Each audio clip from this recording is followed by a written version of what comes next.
Good morning.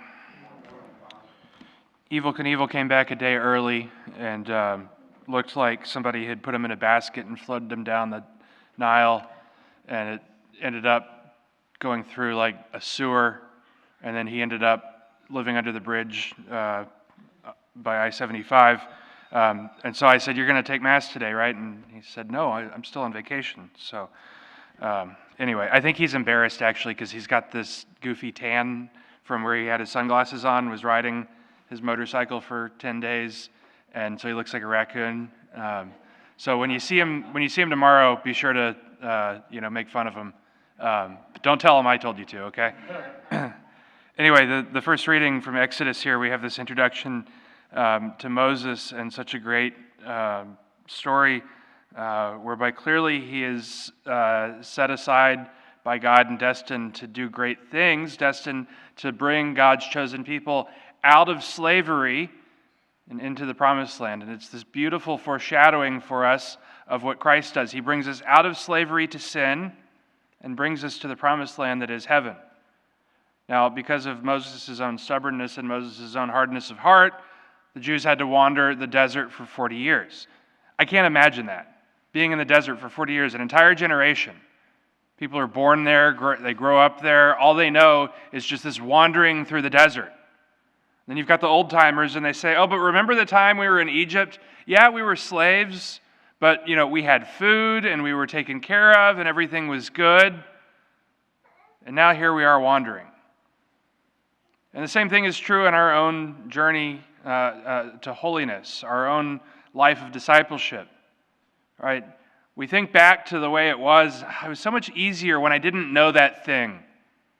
It was so much easier when I was ignorant. It was so much easier when I was a slave to sin because I could just kind of turn on autopilot and live my life. And was I, really content? Was I really fulfilled? No, not really. But it was good enough. I was comfortable. And now I'm striving for holiness. And I feel at times like I'm wandering. I feel at times like I'm in the desert.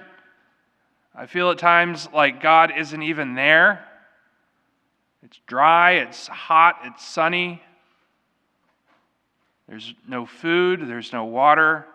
There's nothing that can quench my thirst. There's nothing that can give me comfort because I'm just wandering for 40 years. I'm not even 40 years old. I can't imagine. I literally cannot imagine what that would be like.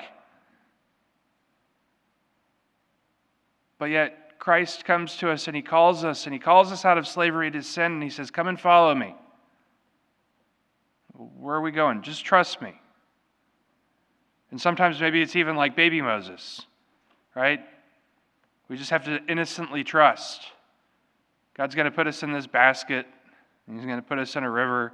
It's going to float down. You think of the Prince of Egypt, the Disney movie, back when Disney movies were good.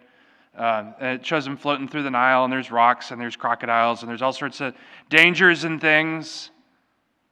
But he's a little baby. He has no idea. He's innocent. And so, too, we kind of float through the river of life, and we have all the different dangers and things that God is watching over us. He's protecting us. But since we're not little babies, we don't have that innocence anymore. We get scared. We look around and we say, "There's a rock. I'm going to hit the rock. There's a crocodile. It's going to eat me." And we try to do things ourselves. We try to say, I've got to prevent this from happening, rather than trusting in the will of God. Now, sometimes the will of God is for us to do something, yes. We can't just say, "Well, God wills it, so, just sit and wait for God to do something." Sometimes God urges us very strongly, "No, you need to do this now." But we recognize that He has a plan and that He leads us, that He calls us, and that as we wander or as we drift, He knows where we're going. We ultimately know where we're striving to go. It's heaven. We don't know what path that will require us to take. But we know if we trust in the Lord, through the hardship, through the difficulty, through the dryness, through the sandiness, through the heat, through the confusion, through the apparent lack of food, If we can just simply trust in God and not grumble against Him, not complain, not gossip, not try to figure everything out and fix it ourselves, but to just trust. Trust in the Lord. He will lead us to heaven.